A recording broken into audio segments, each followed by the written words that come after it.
Karena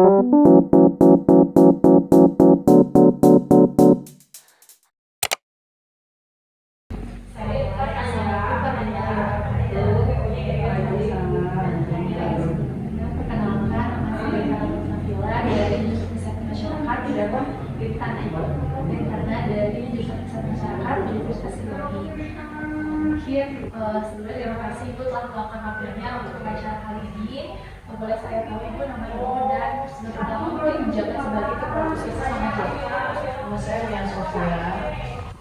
Saya di Puskesmas Samanjaya.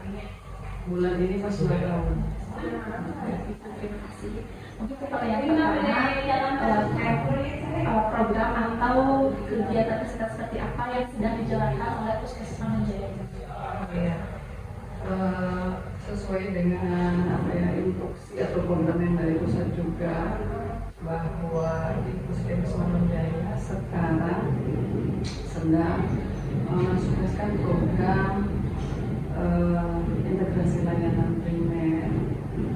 Di antaranya yang pertama itu kita menggunakan promosi kesehatan dengan meningkatkan kapasitas kader karena mereka sebagai bagian dari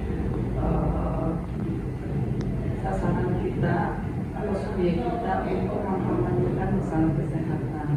Yang kedua juga sekarang kita sedang melaksanakan 14 screening penyakit, di antaranya dengan dilaksanakannya cek kesehatan gratis baik untuk masyarakat umum, dan pada bulan ini dimulai cek kesehatan gratis anak sekolah.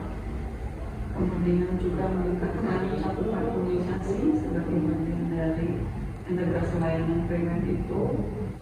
Kemudian melaksanakan dan memfungsikan sebagai bagian dari layanan dan implementasi sebagai unit pelaksana kesehatan desa. Kemudian salah satu program lainnya adalah kita sedang berjuang di perhubungan wilayah PB. Kita melihat kondisi masyarakat di Samanjaya, mungkin ada tren penyakit yang paling banyak dialami oleh masyarakat, itu disebutkan dan bagaimana Puskesmas menangani. Jadi kalau disebut tren naik turunnya itu apa sih penyakit-penyakit yang banyak. Kalau dilihat dari data ya, 10 penyakit terbanyak di perawat jalan itu adalah infeksi saluran pernapasan akut. Kemudian yang kedua masalah faringitis juga masih sama-sama di infeksi saluran pernapasan. Apa yang dilakukan adalah karena tugas pokoknya puskesmas diantaranya promotif dan juga preventif, yang tentunya promosi kesehatan yang harus digalakan kepada masyarakat. Dengan keterbatasan jumlah sumber daya yang ada di sini, kita akan kesulitan jika kita hanya berperan sendiri. Karyawan kita hanya 130, dibagi dengan beberapa tugas yang harus bertugas di rawat inap, di rawat jalan, kemudian di unit gawat darurat, kemudian di desa, sehingga kita sangat membutuhkan dukungan dan partisipasi dari masyarakat, dari tokoh masyarakat, dari para alim ulama, kemudian juga peran dari remaja, ya taruna, lembaga sosial masyarakat lainnya yang mereka harus mendukung program kesehatan di Samanjaya guna mewujudkan sehat mandiri di Samanjaya khususnya. Nah, komponen-komponen yang tadi saya sebutkan itu kita kita ajak diantaranya di yang ini kebulangan puskesmas kita sampaikan ini namanya penyakit terbanyak di rawat jalan dulu, penyakit terbanyak di rawat inap gitu kan, sehingga mereka tahu oh ternyata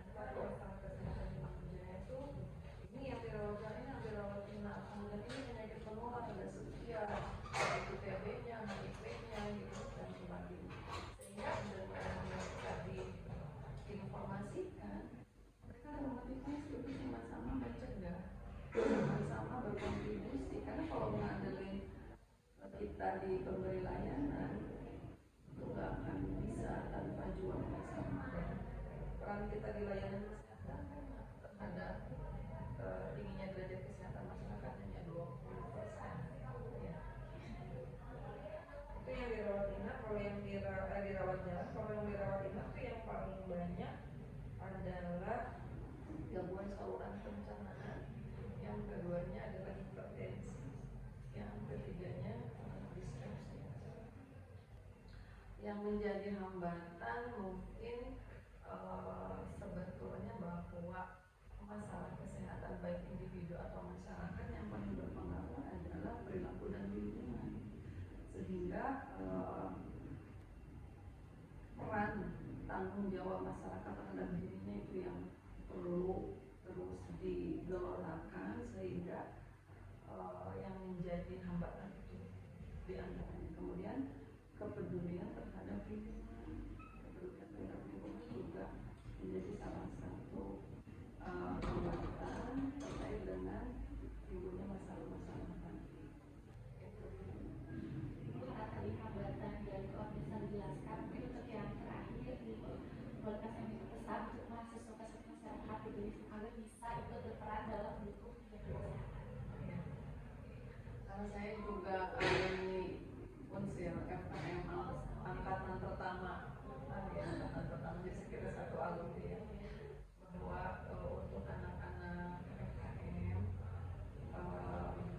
belajarlah di kampus maksimal yang bisa korai ilmu-ilmunya, kemudian di praktek lapangan juga akan semaksimal mungkin, karena tantangan kita di layanan itu sangat luas. Jadi kemudian yang perlu dikuatkan juga adalah analisa terkait dengan masalah kesehatan di tempat kerja kita. Jadi kerja tidak hanya mengikuti habit masuk pagi, pulang siang, tapi bagaimana kontribusi kita betul-betul untuk bisa membaca masalah dan kebutuhan, terutama masalah kesehatan di tempat kita bekerja atau di tempat lingkungan kita ada, sehingga kita betul-betul bisa berkontribusi untuk masyarakat mempunyai masalah kesehatan. Tanpa kemampuan membaca masalah, membaca kebutuhan terkait dengan masalah yang ada, tentunya akan kuat. Itu yang diharapkan oleh kita. Ibu, sekian. Sebelumnya terima kasih sudah meluangkan waktunya dan